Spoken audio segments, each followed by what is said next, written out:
นครหลวงเวียงจันทน์แม่นเมืองหลวงแห่งสาธารณรัฐประชาธิปไตยประชาชนลาวซึ่งตั้งอยู่ภาคกลางของประเทศลาวโดยอิงตามสถิติในปี 1996 แล้วนครหลวงเวียงจันทน์มีพลเมืองจำนวน 528,190 คน ในแต่ละปีก็ได้มีพลเมืองเพิ่มขึ้นภายในกำแพงนครหลวงเวียงจันทน์ประกอบด้วย9ตัวเมืองคือ เมืองจันทบุรี เมืองศรีสัตนาค เมืองศรีโคตบอง เมืองไซเศรษฐา เมืองไซธานี เมืองหาดทรายฟ้อง เมืองม้าทรายทอง เมืองสังทอง และเมืองปากงึม อยู่ในนครหลวงเวียงจันทน์มีสถานที่สำคัญเช่น พระธาตุหลวง ประตูไซ หอพระแก้ว วัดศรีสะเกษเป็นต้น และมีตลาดร้านค้า โรงรูปเงา สถานีวิทยุกระจายเสียง สถานีโทรภาพ หอพิพิธภัณฑ์ กระทรวง และสถานทูตประเทศต่างๆ นอกจากนั้นก็ยังมีบริษัท ห้างร้าน ธนาคาร โรงงาน และอื่นๆ เมื่อเว้าถึงตลาดเช้าเป็นตลาดที่ใหญ่กว่าหมู่ในบรรดาตลาดที่มีอยู่ในนครเวียงจันทน์ มันมีเครื่องของหลายแบบ หลายชนิด หลายประเภท วางขายอยู่ทั่วไปตามท้องตลาด เช่น ตู้เย็น พัดลม โทรภาพ เครื่องปรับอากาศ จักรหยิบเครื่อง โป้มดูดน้ำ เครื่องก่อสร้าง เครื่องนุ่งห่ม และอื่น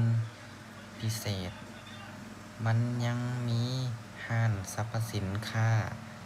ซึ่งตั้งอยู่ใจกลางของตลาดเช้าอีกด้วย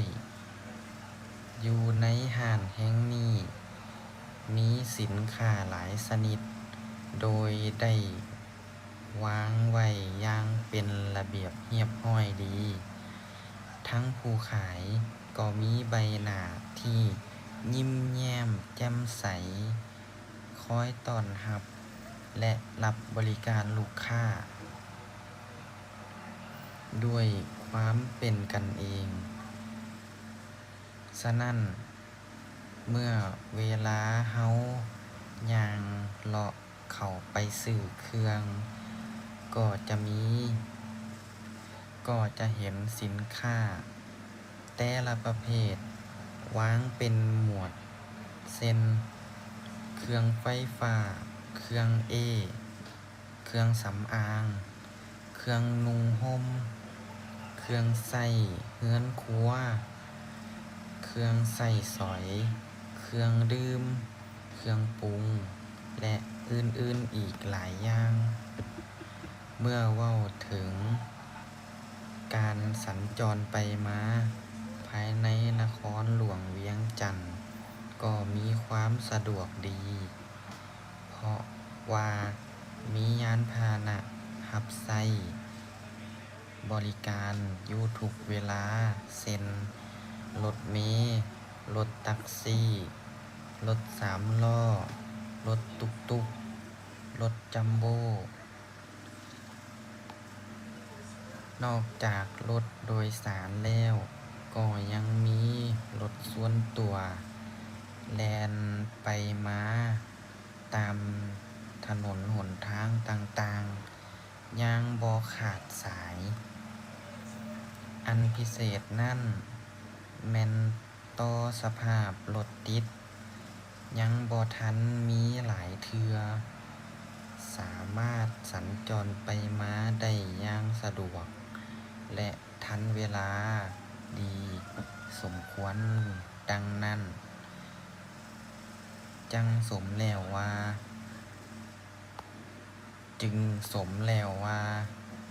นครหลวงเวียงจันทน์เป็นเมืองเอกของประเทศลาว